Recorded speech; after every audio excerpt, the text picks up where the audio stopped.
ही एक आठवण आहे एका कवितेची, जी कविता मी प्रकाशित होण्याच्या अगोदर पाहिली, वाचली आणि मला ती भावली. ही गोष्ट आहे त्या कवितेची, ज्या कवितेचं नाव आहे स्वातंत्र्य देवतेची विनवणी. तर झालं असं 1996ची गोष्ट. 1996च्या मे महिन्यामध्ये, मी त्यावेळी 6वीला होतो. मी माझ्या वडिलांच्या आजोळच्या गावी गेलो होतो. मी नेहमीच जायचो दर मे महिन्याला त्या गावी, आणि ते गाव आहे मुळशी तालुक्यातलं, पुणे जिल्ह्यातल्या मुळशी तालुक्यामधलं उरवडे नावाचं गाव. त्या गावामध्ये माझ्या वडिलांचे मामा मामी हे सगळे राहतात. माझे ते आजोबा म्हणजे माझ्या वडिलांचे मामा हे गोवा मुक्ती संग्रामामध्ये होते, स्वातंत्र्य सैनिक होते ते, आणि ते राष्ट्रसेवा दलामध्ये काम करायचे. आणि त्या वर्षीच्या मे महिन्यामध्ये म्हणजे 1996ला मी मे महिन्यामध्ये माझ्या वडिलांनी मला तिथे सोडवलं. आम्ही जेव्हा घरी गेलो त्या घरी आमच्या, आणि मी दारातून आत पाहिलं तर माझे आजोबा नेहमीप्रमाणे त्यांची पुस्तकं, राष्ट्रसेवा दलाची पुस्तकं वाचत बसले होते. ॲक्च्युली ते त्यावेळी एक पुस्तक वाचत होते, हातामध्ये त्यांचं पुस्तक होतं. ते म्हणजे आता बहुचर्चित झालेलं पुस्तक म्हणजे शिवाजी कोण होता. तर त्यांच्या हातामध्ये ते पुस्तक होतं, लाल कवर असलेलं पुस्तक. आणि मी आत आलो आणि त्यांच्या शेजारी बसलो आणि मी विचारलं, बाबा काय वाचताय तुम्ही? मग त्यांनी मला ते पुस्तक दाखवलं. मी 6वीला होतो. आणि त्यांच्या शेजारी बसून माझं लक्ष समोरच्या भिंतीकडे गेलं, तर त्यांनी त्या भिंतीवर एक स्टिकर चिटकवलेलं होतं. खाली आपल्या अशोक चक्राचं चित्र होतं, खाली झेंडा होता, भारताचा झेंडा होता, आणि ती कविता होती. आणि त्या वेळी मला कवितांचं थोडंफार मला छंद लागला होता, वाचनाचा छंद लागला होता माझ्या शिक्षकांमुळे, मराठीच्या शिक्षका, इंग्रजीच्या शिक्षका, भाषेच्या शिक्षकांमुळे मला त्याची कवितेबद्दल थोडंसं माझं भान वाढलं होतं. आणि त्या कवितेचे ते शब्द, सुरुवातीचे शब्द मी पाहिले आणि मी त्या शब्दांकडे आकर्षित झालो. ते शब्द होते, 50ची उमर गाठली, अभिवादन मज करू नका, मीच विनविते हात जोडून वाट वाकडी धरू नका. आता आणि त्या कवितेचं शीर्षक होतं स्वातंत्र्य देवतेची विनवणी. तर ही कविता कुसुमाग्रजांनी, म्हणजे आपले वा शिरवाडकर, विष्णू वामन शिरवाडकर यांनी ती कविता लिहिलेली होती 96 साली. कारण पुढच्या वर्षी म्हणजे 1997ला भारताच्या स्वातंत्र्याला 50 वर्ष पूर्ण होणार होती. त्याचं औचित्य साधून वा शिरवाडकरांनी म्हणजे कुसुमाग्रजांनी ती कविता लिहिली होती, स्वातंत्र्य देवतेची विनवणी. आणि त्या कवितेचं पहिली ओळ मी जेव्हा ती वाचली, मी त्या कवितेच्या प्रेमात पडलो. आणि नुकतंच आम्हाला फटका काव्य प्रकार शिकवला होता. लकीली आम्हाला अनंत फंदींची फटका नावाची कविता अभ्यासाला होती, आणि त्या कवितेमुळे आम्हाला अनंत फंदी आणि त्यांचा फटका हा मराठीमध्ये आलेला काव्य प्रकार ह्याच्याबद्दल आमच्या मराठीच्या बाईंनी आम्हाला त्याबद्दल सांगितलं होतं. आमचा अभ्यास झालेला होता. त्यामुळे फटका काव्य प्रकाराबद्दल मी जास्त आकर्षित होतो, जिज्ञासू होतो. आणि ही कविता स्वातंत्र्य देवतेची विनवणी ही फटका काव्य प्रकारामध्येच लिहिलेली आहे. आता फटका काव्य प्रकार काय आहे वगैरे आपण ते नंतर पाहूयात. पण तर त्या काव्य प्रकारामध्ये लिहिलेली ही कविता.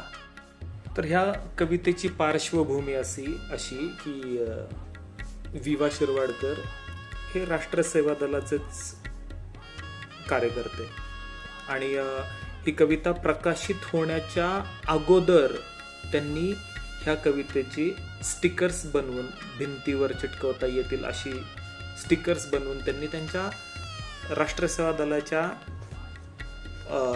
सदस्यांना म्हणा किंवा कार्यकर्त्यांना ती वाटली होती. आणि माझे आजोबा राष्ट्रसेवा दलाचे कार्यकर्ते असल्यामुळे त्यांना देखील मिळाली होती.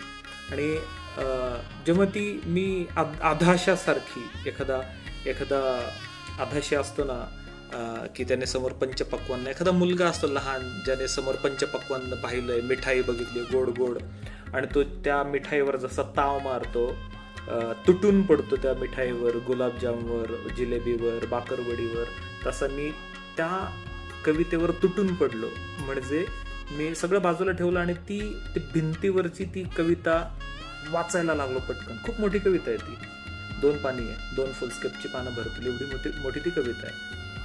ती मी वाचत बसलो. माझे वडील आणि माझे आजोबा त्यांचं बोलणं चाललं होतं, त्यांची चर्चा चालली होती.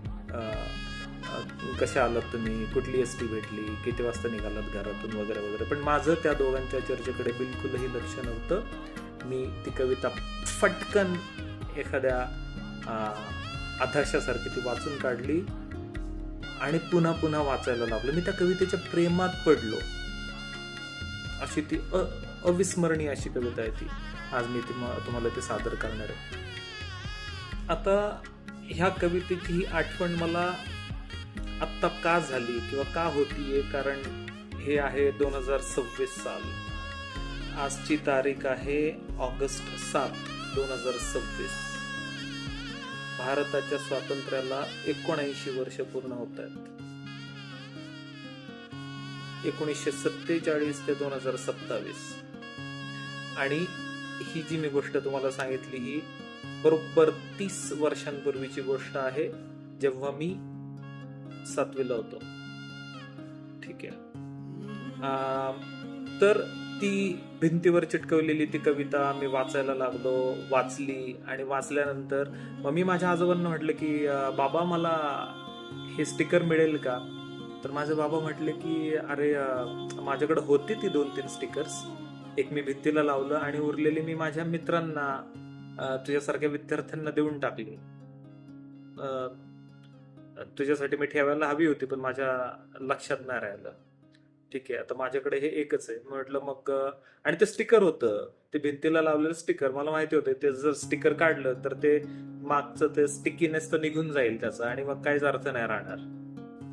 मग मी माझ्या बाबांकडून फुलस्केपचं पान, ऍक्च्युली कागद घेतला, पेन घेतला, आणि मी त्या कागदाच्या पानावर ती कविता लिहून काढली. वर त्या भित्तीवर चिटकवलेली ती कविता, स्वातंत्र्य देवतेची विनवणी. ठीक आहे. वर्ष 1996. दुसरी गोष्ट अशी की ही कविता कुसुमाग्रजांनी 96ला लिहिली आणि त्याच्यानंतर 3 वर्षांनीच त्यांचं निधन झालं. 1999ला त्यांचं निधन झालं. तेव्हा मी 10वीला होतो, 9वी-10वीला. तर जसं मी म्हटलं की ही कविता फटका ह्या काव्य प्रकारामध्ये लिहिलेली आहे. आणि फटका हा काव्य प्रकार अनंत फंदींनी मराठी भाषेला दिला आणि जगाला दिला म्हणा. तर ह्या कवितेची रचना अशी आहे की स्वातंत्र्य देवता म्हणजे आपली भारत माता ही आता 50 वर्षांची झालेली आहे. आणि ती म्हणतीये की मी आता 50 वर्षांची झाले, आणि तर मी 50 वर्षाची झाली आहे म्हणून तुम्ही आता माझे गोडवे गाऊ नका, माझ्या हातापाया पडू नका. तर मीच तुम्हाला अशी विनवणी करतेय, मी तुमच्या पाया पडते का, की मला माझ्या पाया पडण्यापेक्षा, मला हारतुरे वाहण्यापेक्षा तुम्ही काही गोष्टी चांगल्या करा. मग त्या कुठल्या गोष्टी चांगल्या करा, तर ते सगळं त्या कवितेमध्ये स्वातंत्र्य देवता म्हणतीये. आणि सुरुवात ती, 50ची उमर गाठली अभिवादन मज करू नका, मीच विनविते हात जोडणे वाट वाकडी धरू नका. सूर्यकुलाचा दिव्य वारसा प्रियपुत्रांनो तुम्हा मिळे. काळोखाचे करून पूजन घुबडांचे व्रत धरू नका. पुढे भरपूर अशा ओळी आहेत की ज्या मराठी भाषेमध्ये सुविचारांसारख्या वापरल्या जाऊ शकतात. अशा काही ओळी ह्या कवितेने मराठी भाषेला दिलेल्या आहेत. बघूयात त्या आपण. तर सुरू करूयात. स्वातंत्र्य देवतेची विनवणी. पन्नाशीची उमर गाठली अभिवादन मज करू नका. मीच विनविते हात जोडून वाट वाकडी धरू नका. सूर्यकुलाचा दिव्य वारसा प्रियपुत्रांनो तुम्हा मिळे. काळोखाचे करून पूजन घुबडांचे व्रत धरू नका. अज्ञानाच्या गळ्यात माळा अभिमानाच्या घालू नका. अंधप्रथांच्या कुजट कोटरी दिवा भितासम दडू नका. जुनाट पाने गळून पालवी नवी फुटे हे ध्यानी धरा. 21 शतक समोरी 16व्या स्तव रडू नका. वेतन खाऊन काम टाळणे हा देशाचा द्रोह असे. करतील दुसरे बघतील तिसरे असे सांगून सुटू नका. जनसेवे स्तव असे कचेरी ती डाकूंची नसे गुहा. मेजा खालून मेजा वरतून द्रव्य कुणाचे लुटू नका. बोथट पुतळे पथापथांवर ही थोरांची विटंबना. कणभर त्यांचा मार्ग अनुसरा वांझ गोडवे गाऊ नका. सत्ता तारक सुधा असे पण सुधा सुराही मादक सहज बने. करीन मंदिरी मी मदिरालय अशी प्रार्थना घेऊ नका. प्रकाश पेरा आपुल्या भवती दिवा दिव्याने पेटतसे. इथे भ्रष्टता तिथे नष्टता शंकच पोकळ फुंकू नका. पाप कृपणता पुण्य सदयता संत वाक्य हे सदा स्मरा. भलेपणाचे कार्य उगवता कुठे तयावर भुंकू नका. गोर गरीबा छळू नका. पिंड फुकाचे गिळू नका. गुणी जनांवर जडू नका. उणे कुणाचे दिसता किंचित बोंबा मारत फिरू नका. मीच विनविते हात जोडून वाट वाकडी धरू नका. परभाषेत ही व्हा पारंगत ज्ञान साधना करा तरी. माय मराठी मरते इकडे परकीचे पद चेपू नका. भाषा मरता देशही मरतो संस्कृतीचाही दिवा विझे. गुलाम भाषिक होनी आपुल्या प्रगतीचे शिर कापू नका. कलम करीये तरी सालभर सणशिमग्याचा ताणू नका. सरस्वतीच्या देवळातले स्तंभ घणाने तोडू नका. पुत्र पशु सम विकती ते नर नरन नराधम गणातया. परवित्ताचे असे लुटारू नाते त्यांची जोडू नका. स्वच्छ साधना करा धनाची वैरागी पण नसे बरे. सदन आपुले करा सुशोभित दुसऱ्याचे पण जाळू नका. तरुणाईचे बळ देशाचे जपा वाढवा तरुपरी. करमणुकीच्या गटार गंगा त्यात तयाला क्षाळू नका. सुजन असा पण कुजन मातता हत्यार हातामध्ये धरा. सौजन्याच्या बुरख्याखाली शेपूट घालून पळू नका. करा कायदे परंतु हटवा जहर जातीचे मनातुनी. एकपणाच्या मारून बाता ऐन घडीला चढू नका. समान मानव माना स्त्रीला तिची अस्मिता खुडू नका. दासी म्हणून पिटू नका वा देवी म्हणून भजू नका.